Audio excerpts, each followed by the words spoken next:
Assalamualaikum warahmatullahi wabarakatuh. Alhamdulillah wassalatu wassalamu ala rasulillah wa ala alihi wa sahbihi wa man walah amma ba'du. Baik teman-teman semuanya rahimani wa rahimakumullah.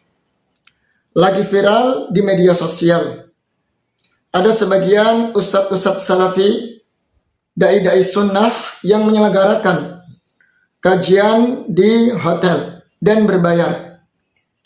Kemudian timbul pertanyaan, apakah boleh ya seorang penceramah itu memasang tarif? Ya, boleh nggak seorang penceramah, seorang dai, seorang ustadz, tatkala diundang untuk mengisi sebuah pengajian, apakah boleh dia memasang tarif? Ini perlu kita cermati teman-teman. Ada dua hadis yang terkait dengan masalah ini.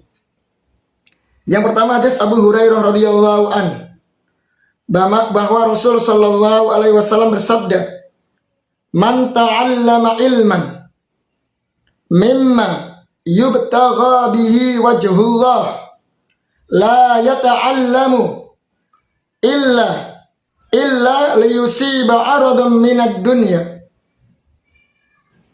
lam yajid arfal jannati yaumal qiyamah."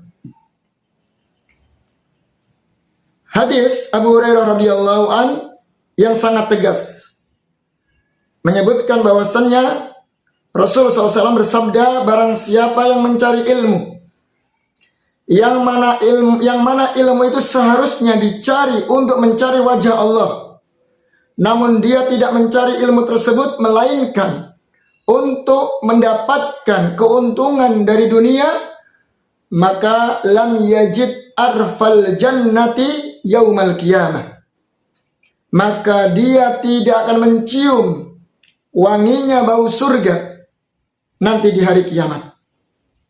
Hadis ini tegas, larangan seseorang yang belajar agama lantas ketika dia berilmu menjadi seorang dai, menjadi penceramah dengan tujuan niatnya untuk mengambil keuntungan ya dari ilmu tersebut, mencari duniawi saja. Ini jelas terlarang. Ini hadis yang pertama. Kemudian hadis dari Ibnu Abbas radhiyallahu an, bahwa Rasul sallallahu alaihi wasallam bersabda, "Inna ahaqqa ma akhadtum alaihi ajra kitabullah." Sesungguhnya yang berhak kalian ambil upahnya adalah mengajarkan Al-Quran. Perhatikan dua hadis ini teman-teman. Seolah-olah dua hadis ini ada sisi kontradiksi. Hadis Abu Hurairah melarang, ya, melarang keras orang yang mengajarkan agama dengan tujuan untuk mencari keuntungan dunia. Sedangkan hadis Ibnu Abbas justru Rasulullah mengatakan yang berhak, upah yang paling berhak untuk kita ambil ketika seseorang mengajarkan Al-Quran. Maka para ulama ketika menjelaskan hadis ini seolah-olah kontradiksi, seolah-olah bertentangan satu sama lain. Yang satu boleh, yang satu melarang. Maka bagaimana metode para ulama ketika mendapati dua hadis yang bertentangan atau kontradiksi? Maka mereka mengatakan al-jam'u aula minat tarjih. Mengkompromikan. Ya, mengkompromikan atau mengkompromikan di antara dua hadis yang bertentangan, kalau sama-sama sahih, ini lebih aula daripada mentarjih, daripada menguatkan satu dari yang lainnya. Maka para ulama ya, mereka mengkompromikan. Di antara metode mereka ketika mengkompromikan dua hadis ini adalah hadis yang menunjukkan larangan ya mengajarkan Al-Quran, mengajarkan kitab Allah untuk mencari keuntungan dunia, dibawa kepada orang yang memang niat awalnya, yang memang niat tujuannya hanya untuk mencari keuntungan dunia. Ketika dia mengajarkan agama, ya, berceramah, dari awal niatnya untuk mencari amplop, untuk mendapatkan uang, untuk mendapatkan duniawi, ini yang dilarang. Namun jika dia dari awal niatnya mencari wajah Allah Subhanahu wa Ta'ala, lantas dia mendapatkan upah tanpa diminta, ya, maka itu tidak mengapa, karena itu bagian bonus kepada dia, maka diterima, tidak ada masalah ketika dia tidak mensyaratkan. Jadi jelas ya teman-teman ya. Jadi perlu diperhatikan dari awal niatnya. Ya, kalau memang awal niatnya mengajarkan, dia tidak akan ceramah, dia tidak akan memberikan tausiah, dia tidak akan menyampaikan ilmunya kalau dibayar, kalau dikasih amplop, ya, maka ini jelas hukumnya haram, terancam dengan hadis Abu Hurairah radhiyallahu anhu. Karena dari awalnya tujuannya dunia, dia tidak akan menyampaikan ilmu kecuali dapat uang, dapat amplop. Maka ini teguran ya bagi dai-dai, para artis, dai-dai artis ya. Ketika berceramah, negosiasi berapa tarif, pasang tarif ketika berceramah 1 jam. Ada yang 10 juta, 15 juta, 20 juta, bahkan ratusan juta. Ingat hadis Abu Hurairah ini.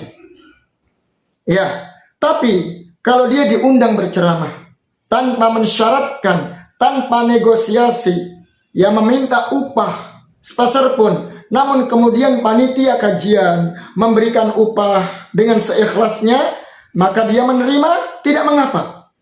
Karena dia memang awalnya untuk berceramah, untuk menyampaikan ilmu, ya, untuk menyampaikan ilmu, bukan untuk mencari keuntungan duniawi. Jadi perlu diperhatikan teman-teman ya, dua keadaan ini. Kemudian mungkin timbul pertanyaan, lantas bagaimana? Apakah seorang dai yang menerima amplop itu tidak dikatakan ikhlas? Ya, tidak dikatakan ikhlas? Belum tentu teman-teman. Maka jawabannya belum tentu. Jangan berpikir kalau seorang dai yang menerima amplop berarti dia tidak ikhlas. Sedangkan yang tidak menerima amplop berarti ikhlas. Bukan begitu juga. Ya, bukan begitu juga. Masih perlu diperhatikan. Ketika seseorang ya menerima amplop, tapi dari awal dia tidak minta dan tidak mensyaratkan dari ceramah yang dia sampaikan, maka ini tidak mengapa. Karena Nabi kita alaihi salatu wassalam tadi mengatakan apa? Inna ahaqqa ma akhadtum alaihi ajra kitabullah. Ya, upah yang berhak kita ambil apa ya tadi? Ketika mengajarkan Al-Quran. Kalau mengajarkan Al-Quran saja ini boleh diambil, maka yang lainnya berhak untuk kita ambil upahnya. Tidak mengapa. Tapi masalahnya, kalau dia mensyaratkan dari awal tidak akan memberikan ceramah kecuali diberikan imbalan upah, maka inilah jelas ketika dia menerima amplop, jelas ini terlarang dalam hadis Abu Hurairah radhiyallahu an. Dan perlu diperhatikan, bukan berarti orang yang tidak menerima amplop berarti dia itu ikhlas. Belum tentu. Bisa jadi ketika dia tidak menerima amplop, dia riya. Ini loh kayak saya tidak pernah menerima amplop, gitu kan ya, riya, agar dipandang orang dia itu ikhlas. Maka ini pun terlarang dalam agama. Maka lebih selamatnya seseorang niatkan ketika menyampaikan agama Allah Azza wa Jal, maka diperlukan niat yang ikhlas, mencari ridha Allah Azza wa Jal, bahwasannya ini ilmu agama, yang wajib kita sampaikan, yang wajib kita berikan kepada kaum muslimin semata-mata meminta hanya kepada Allah. Adapun kalau dia dikasih atau tidak dikasih itu tidak mengapa. Kalau dikasih silakan diterima, kalau dikasih mintalah kepada Allah. Karena semakin dia sering menyampaikan kajian dan tidak menerima upah dari itu, maka insya Allah ya pahala besar di sisi Allah Azza wa Jal merupakan tabungan dari dia di hari kiamat. Allah berfirman, ittabi'u man la yas'alukum alaihi ajra wa hum muhtadun. Ikutilah orang-orang yang tidak meminta kalian upah, karena mereka orang-orang yang diberi petunjuk. Ini teman-teman ya. Jadi masalah apakah boleh menerima amplop ataukah tidak, ini perlu dilihat. Ya, kalau memasang tarif udah jelas. Berarti dari niatnya dia ingin mencari dunia. Ya, maka ini terlarang dalam hadis Abu Hurairah radhiyallahu an. Maka semoga yang sedikit ini bermanfaat. Billahi taufiq wal hidayah. Wassalamualaikum warahmatullahi wabarakatuh.